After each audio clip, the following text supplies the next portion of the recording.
Donc l'objectif de cette vidéo, c'est de vous présenter 5 étirements pour les cervicales, notamment pour les étirer, les assouplir, mais aussi pour soulager les douleurs.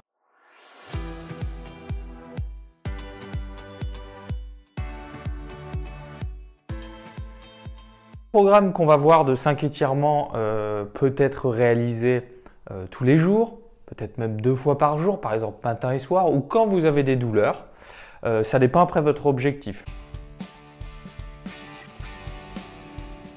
Donc cet étirement a pour but d'étirer l'arrière de la nuque. Donc pour cela, vous allez vous mettre dans cette position avec les mains derrière la tête.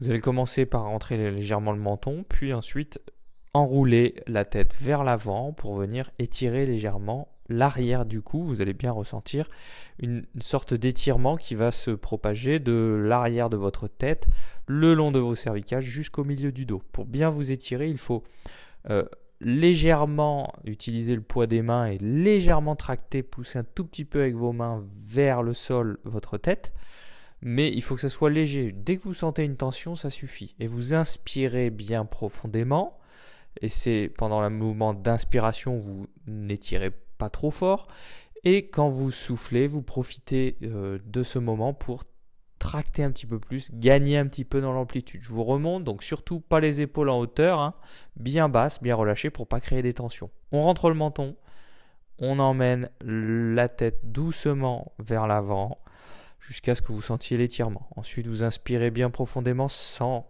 augmenter la tension et vous soufflez en tirant un tout petit peu plus.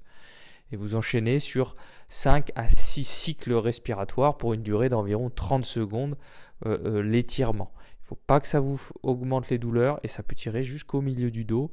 Ça, c'est normal.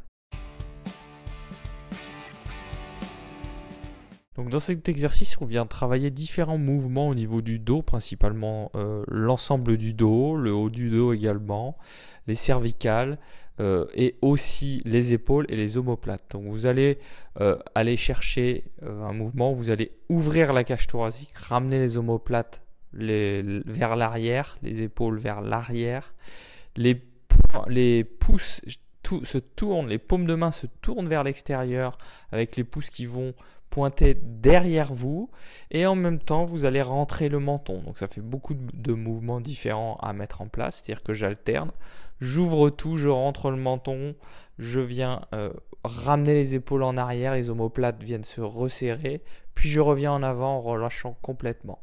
Voilà de côté ce que ça donne. Vous voyez bien que la tête ne penche ni en avant ni en arrière et que mes épaules ne vont pas en hauteur, elles restent vers l'arrière. Je les tire vers l'arrière et le bas pour sentir que ça se contracte entre les omoplates. Les pouces pointés vers l'arrière, les paumes de main ouvertes. J'ouvre la cage thoracique et en même temps, je fais le double menton pour bien rentrer et avoir un travail également des cervicales. Cet exercice a pour but de solliciter la région de la nuque, notamment d'étirer légèrement le côté du cou et puis de travailler aussi les mouvements d'inclinaison de la tête. Donc vous voyez que vous allez pouvoir vous mettre debout, les pieds à largeur de bassin, et puis vous allez venir tirer légèrement le bras vers le bas, garder la tête avec une position opposée, c'est-à-dire que lorsque je descends d'un côté, la tête s'incline légèrement de l'autre côté. C'est vraiment un mouvement d'inclinaison de la tête. Donc vous voyez que en fait, je laisse mon bras complètement relâché vers le bas et j'incline légèrement la tête, ce qui me permet d'avoir un étirement du côté où le bras descend vers le sol. Et en même temps, vous pouvez vous déhancher légèrement pour travailler en plus des petits mouvements d'inclinaison du bas du dos et puis pour pouvoir avoir un impact sur l'ensemble du dos et l'ensemble des vertèbres. Et vous alternez sur des mouvements relativement longs. Donc ça va vous tirer le long du cou, mais ça ne doit pas être douloureux. Il faut que ce soit juste une sensation d'étirement. Et respectez bien le rythme, n'allez pas plus vite et soufflez, inspirez tranquillement. Donc cet exercice a pour but d'assouplir, d'étirer l'avant de l'épaule, c'est-à-dire les pectoraux, je viens de montrer sur la vidéo. Voilà, juste en avant. Donc il faut se mettre dans cette position. Vous avez le pied droit qui est en avant lorsque vous voulez étirer le bras gauche.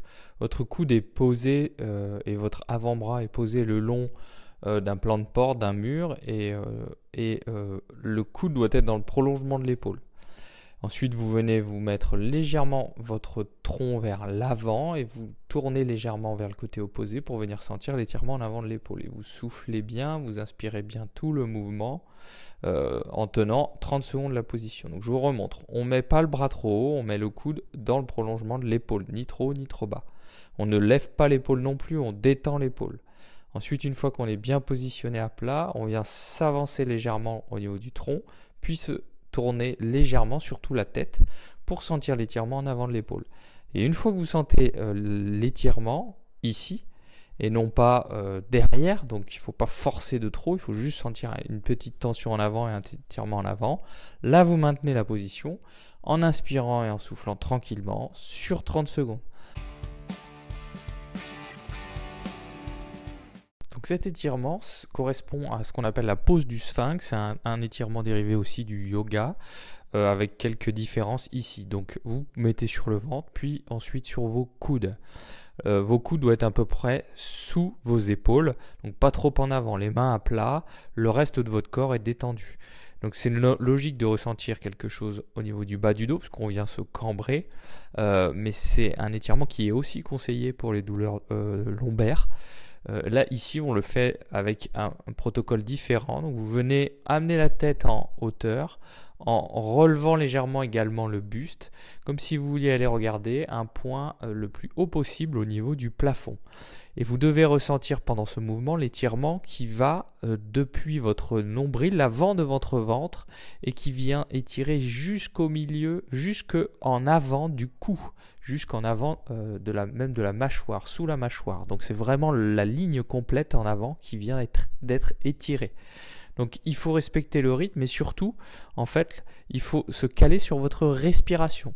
Lorsque vous inspirez, vous venez emmener la tête vers le haut et là vous sentez l'étirement. Vous faites une inspiration bien profonde qui dure du coup assez longtemps. Puis vous soufflez doucement en ramenant le tronc et la tête vers l'avant. Ces étirements, ils vont être conseillés notamment lorsqu'on a des douleurs cervicales et quel que soit le problème, à savoir en cas d'arthrose, éventuellement en cas de hernie, en cas de névralgie. Le plus important, c'est que ces étirements ne doivent pas vous faire mal, ne doivent pas augmenter vos douleurs. Si c'est le cas, il ne faut pas les faire tout simplement ou sauter l'exercice qui éventuellement vous pose problème. Logiquement, la douleur doit être soit stable, soit diminuée progressivement au fur et à mesure de la pratique, pendant mais surtout après les exercices. Mais la pratique des étirements seuls, la plupart du temps, ne donne pas de résultats suffisants. Il faut absolument y associer et surtout faire des exercices de renforcement musculaire de la région cervicale, des épaules, du haut du dos et du gainage du dos en général. Pour cela, n'hésitez pas à utiliser la vidéo que j'ai faite sur ce sujet pour avoir vraiment une routine d'exercice complémentaire à ce qu'on vient de voir et que vous allez pouvoir travailler au quotidien pour bien soulager vos cervicales, vos douleurs. Et si vous avez besoin, vous pouvez utiliser mon programme que j'ai fait complet pour soigner la douleur cervicale à la maison avec tous les exercices conseillés, le traitement complet, le tout sur un planning de 8 semaines avec tout ce qu'il faut savoir et les consignes pour bien faire les exercices et gérer votre douleur. Voilà, si vous avez des questions, des suggestions ou des commentaires, n'hésitez pas à me les laisser en bas de la vidéo, j'essaierai d'y répondre un maximum. Et puis surtout d'ici la prochaine vidéo, on va continuer à bien prendre soin de vous, à prendre soin de votre santé et de vos cervicales parce que ça, personne ne pourra faire votre place. Allez, à très vite!